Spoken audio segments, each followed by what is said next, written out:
এই তো ভিডিওটাতে তো কথাটা কতবার তো এসেছে তোমরা নোটিশ করে বলো তো তো দেখি, পারো কিনা। আর তো পুরো ভিডিওটা দেখতে হলে তো আমি আজকে কি কি করেছি না তো না করেছি সবকিছু তো দেখতে হলে পুরো ভিডিওটা কন্টিনিউ তো দেখতে থাকো, স্কিপ না করে।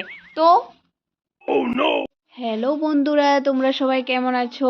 তো গুড মর্নিং। তো কালকে বিকালবেলা বলেছিলাম তোমাদেরকে ভিডিওটা দেবো, কিন্তু কালকে বিকালবেলা দিতে পারিনি ভিডিওটা। তোমাদেরকে তো বলেছি প্রচণ্ড এত পরিমাণে কাজ করেছি যে শরীরটা অনেক অসুস্থ পড়েছে।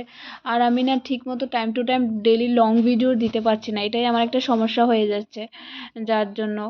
আর দেখো এখন সকালবেলা আমি ঘুম থেকে উঠেছি ঠিক 8টা বাজে, 8টার সময় আমি ঘুম থেকে উঠেছি, 8টা সাড়ে 8টার সময়। তো ব্রাশ টাশ করবো, ব্রাশ টাশ করে ও বলেছিল একটু দোকানে যাবে, কিন্তু হঠাৎ করে আবার বলে যে না ও দোকানে যাবে না। তো আর কি করব দেখি। আর সাড়ে 8টার সময় 8টার সময় ঘুম থেকে উঠে দেখি যে মানে তবুও ঘুমোতে ইচ্ছে করছিল, কিন্তু আজকে উঠতে হবেই, কেননা এক্সাম শেষ হয়েছে আজকে আমার। এক্সাম শেষ হওয়ার কারণে তো ঘরের ভিতরে এতদিন পর্যন্ত যত ময়লা জামা কাপড় সোয়েটার মোয়েটার যা ছিল সব কিছু ধোয়াপালা কিছু করেনি, এখন ধোয়াপালা করতে হবে। আর দেখো আচার সকালবেলা কোন পাগলে খায়, আমার মতো পাগল ছাড়া কেউ খায় না মনে হয়। খালি পেটে বসে বসে মানে আচার খাচ্ছে। আমি কেমন তোর অ্যাবনর্মাল টাইপের মানুষ হতে পারি বা তোমরা দেখো। তো এখন থেকে কাজে লেগে পড়েছি, এত পরিমাণে ঘরে নোংরা আবর্জনা হয়ে গেছে। তো মাও বলেছে যে আজকে মাদের রুমটাও মানে গুছিয়ে নিতে আমার। তো এই কথা বলার পরে আমি বলি না, মা বাবার রুমটা যেহেতু পরিষ্কার পরিচ্ছন্ন করবো, তো আমার রুমটা আগে ভাগে করে নিই। তো আমার রুমের পরিষ্কার করার সময় তোমাদেরকে ভিডিওটা তুলে ধরেছি, কিন্তু মায়ের রুমটা আবার করতে গেলে লং ভিডিওটা অনেক লং হয়ে যাবে, সেই জন্য আবার কেটে কেটে কেটে আমার রুম থেকে ভিউটা অনেক সুন্দর আসে আর মানে বাইরে থেকে আলো টালো আসে সেই জন্য।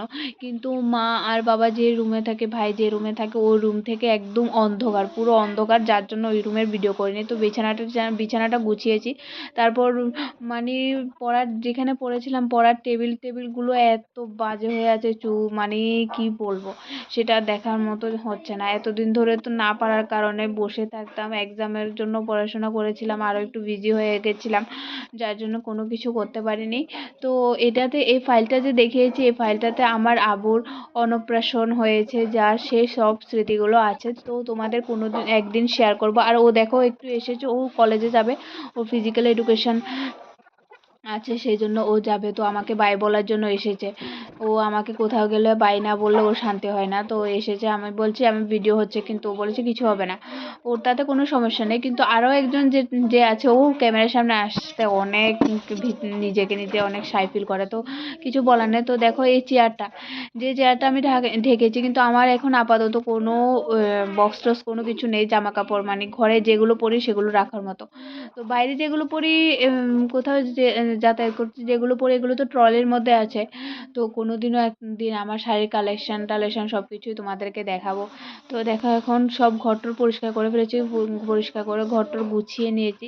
ঘরটর গুছিয়ে নেওয়ার পরে ওইখানে দেখো মা বাবার রুমটাও পরিষ্কার, আমার ঘরটা গুছানোর পরে তারপরে মা বাবার রুমটা পরিষ্কার করেছি।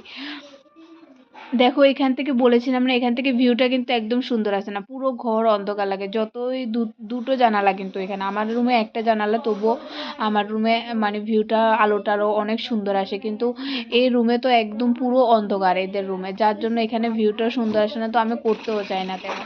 তো এখন দেখো সব কাপড় চোপড়, দুনিয়ার যত কাপড় চোপড় আছে সব কাপড় চোপড় ধুয়ে দিয়েছি। ধোয়ার পরে এখন স্নান করব। স্নান টান করে তারপরে মানে কি করব, খাওয়া দাওয়া করব। সকালবেলা কেন জানি না এগুলো যখন আমি ভয়েস ওভার দিচ্ছিলাম ভিডিওগুলো কাট কাট করে আসছিল, সেই ফাইনালি জন্য। এক্ষুনি মাত্র স্নান করে আসলাম।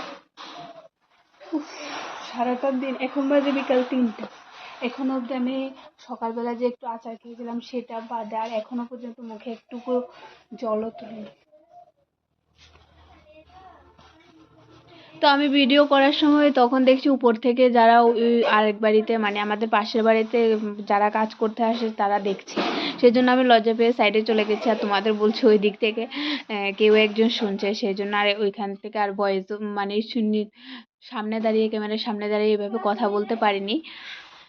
তো কি আর করব, মানুষ সামনে থাকলে আমার দ্বারা তো সম্ভবই না। একা একা বসে যতগুলো কথা বলতে পারবো তোমাদের সামনে, একা একা বসে পেট ভরে সব কথা বলতে পারবো, কিন্তু যখন তোমরা কেউ সামনে এসে আমার সাথে কথা বলতে যাবে তখনই আমি থতমত খেয়ে নেবো। আমার স্বভাবটা এমনই। তো দেখো, চুল টুল পরিষ্কার করে নিয়েছি, করার পরে তারপরে ক্রিম টিম লাগিয়ে নেবো এক্ষুনি। লাগানোর পরে আমি তো আগে প্রথমে আমার হনুমান ঠাকুরকে পুজো দিতে হবে, তার জন্য আমি যাব ফুল তোলার জন্য। সব ফুলগুলো আমি তো দেরি করে উঠেছি যেহেতু আজকে একটুকু ফুল নেই। তো সব ফুলগুলো কি করেছে, সবাই তুলে নিয়েছে যার যার ঘরে পুজো করার জন্য। তো এখন আমি আর কি করবো, এই যে এই কয়টা ফুল পেয়েছি সে কটায় ফুলই নিয়েছি। সে কটা ফুল নিয়ে তুলসী পাতা নিয়ে তারপর রাস্তার দিকে একটু গিয়েছিলাম দেখার জন্য যে ফুল টুল আছে কি না, কিন্তু দেখি ওইখানেও কোনো ফুল টুল নেই। তো চলে এসেছি ওইখান থেকে আবার।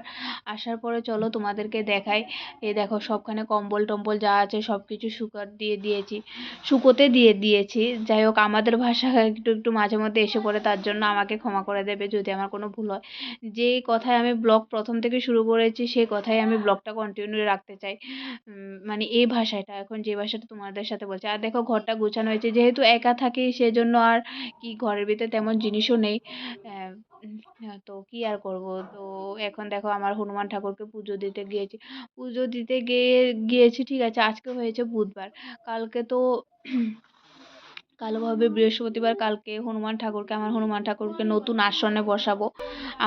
আমাদের এখানে তো বাঙালিদের লক্ষ্মীবারেই সব কিছু মানে ঠাকুর লাড়ানো হতে, ঠাকুরকে স্নান করানো হতে। স্নান তো সবসময় করায়, কিন্তু আসন থেকে নামিয়ে স্নান করানো হতে সব কিছু হয় যে লক্ষ্মীবারে মানা হয়। সেই জন্য আমি লক্ষ্মীবারেই ঠাকুরকে নামাবো কালকে, যেহেতু লক্ষ্মীবার আমাদের বৃহস্পতিবার। তো লক্ষ্মীবারে ঠাকুরকে নামাবো, ঠাকুরকে নামিয়ে তারপরে নতুন করে আসন তৈরি করব আমার হনুমান ঠাকুরের জন্য। তো আসন তৈরি করবো। এখন হাতে টাকা নেই, এখন হাতে কিছু অল্প স্বল্প টাকা আছে, যার জন্য হনুমান ঠাকুরটা ছোট করে নিয়েছি। ভবিষ্যতে যদি আরো কিছু মানে ভবিষ্যতে আর্ন করতে পারি নিজে থেকে, তখন নেওয়া হবে। আমি তখনই আগে ঠাকুরের সব জিনিসপত্র নেব। তো দেখো, বাইরে টাইরে সবখানে ধূপ দেখিয়ে এসে পড়েছি। ধূপ দেখে আসার পরে এখন বাজে কয়টা, এখন বাজে 3টা, কিন্তু কিছু খাওয়া দাওয়া হয়নি আমার। মানে এত পরিমাণে ক্লান্ত লাগছে। তো যাই হোক, এই দেখো, এটা হয়েছে আমার হনুমান ঠাকুর। এদিকে যে বাটিতে আছে, বাটিতে এগুলো হয়েছে তোমার কি একটা যেন বলে, এটা ঠাকুর পুজো সবসময় লাগে। আর ওই গ্লাসে আছে ঠাকুরের জল। তো এটাকে সবসময় লাগে, এটা হতো কি না কি জানি, কিছু একটা বলে এমন। তো আমার ঠিক মনে নেই। তো এটা দিতে হবে কালকে, যেহেতু ঘট টট বসাবো, সেগুলো আগে থেকে তৈরি করে রেখেছি। এখন আমি মানে কালকে পুজোটা দেবো। এইখানে সব আগে থেকে জোগাড় জান্তি করে রেখেছি, ধোয়া পালি করে। আর কাপড়টা আলাদাভাবে, এটা নতুন কাপড় আলাদাভাবে রেখে দিয়েছি, কেননা এই আসনে পাতবো বলে আলাদাভাবে কাপড়টা রেখে দিয়েছি। তো দেখো, একটু সিরাম দিয়ে নিয়েছি চুলে, যেহেতু চুল ধুয়েছি আজকে কতক্ষণ পরে। একদম পুরো ভিজা চুলে মানে সিরামটা দেইনি, তাতে এত একটা সিল্ক হবে না, যার জন্য একটু শুকানোর পরে, হালকা একটু শুকানোর পরে তো সিরামটা লাগিয়ে দিয়েছি। লাগিয়ে দেওয়ার পরে দেখো, এখন দুপুরবেলা, এখন তো বিকাল 3টা বাজে। তো খাওয়া দাওয়া করার জন্য আমি কি করেছি, ভাত টাত নিয়ে এসে পড়েছি।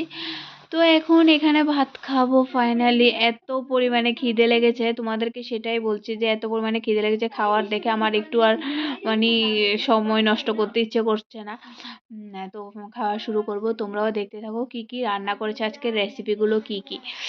তো আজকের রেসিপির মধ্যে আছে হচ্ছে ডাল, তারপরে গিয়ে নারকেল ভর্তা, তারপরে সয়াবিন কষা, তারপরে সয়াবিনের তরকারি। আর একটা হয়েছে মাছের মাথার পেঁয়াজি করেছে, একদম শুকনো শুকনো করে, কষা কষা করে আর কি। মাছের মাথা পেঁয়াজি করেছে। আর খাওয়া দাওয়ার পরে এত একটা শান্তি লাগছে, অনেক টেস্ট হয়েছে। মানে সারাদিনে এতক্ষণে খাওয়ার পরে তো বুঝতেই পারছো, অনেক শান্তি তো লাগবে। খাওয়াটা হয়েছে মেন ইম্পর্টেন্ট। সারাদিন তো একবেলাই খাই, এমনি তো একবেলা খাই ডায়েট কন্ট্রোলের জন্য। অনেক মোটা হয়ে গেছিলাম মাঝখান দিয়ে, এখন একটু ঠিক আছি। মাঝখানে এত পরিমাণে মোটা হয়ে গেছি, মানে একটা ড্রেসও আমার গায়ে ফিটিং হচ্ছিল না। তো তখনই নিজেকে নিজে স্থির করে ফেলেছি যে না, এখন নিজেকে নিজে একটু রোগা করতে হবে, না হলে হবে না। তো ফাইনালি হয়েছি, সব ড্রেস এখন ফিটিং হয় আমার। অনেকদিন পরে নিজের শরীরটাকে একটু নাড়াচাড়া করলাম, যার কারণে অসুস্থ হয়ে যাচ্ছি। আজকে থেকে তো অ্যালার্জি শুরু হবে আমার, জানা কথাই। কেননা যেহেতু অ্যালার্জির প্রবলেম আছে, সব ধুলোবালি সব কিছু পরিষ্কার করেছি, তো অ্যালার্জি তো হবে, সে তো জানা কথাই। সেটা না হয়ে আর থাকবে না। তো ঠিক আছে বন্ধুরা, বাই। আজকের মতো এখন রেস্ট করব, ভিডিও এডিটিং করব, তারপর আপলোড করব তোমাদের জন্য। বাই, সবাই ভালো থেকো।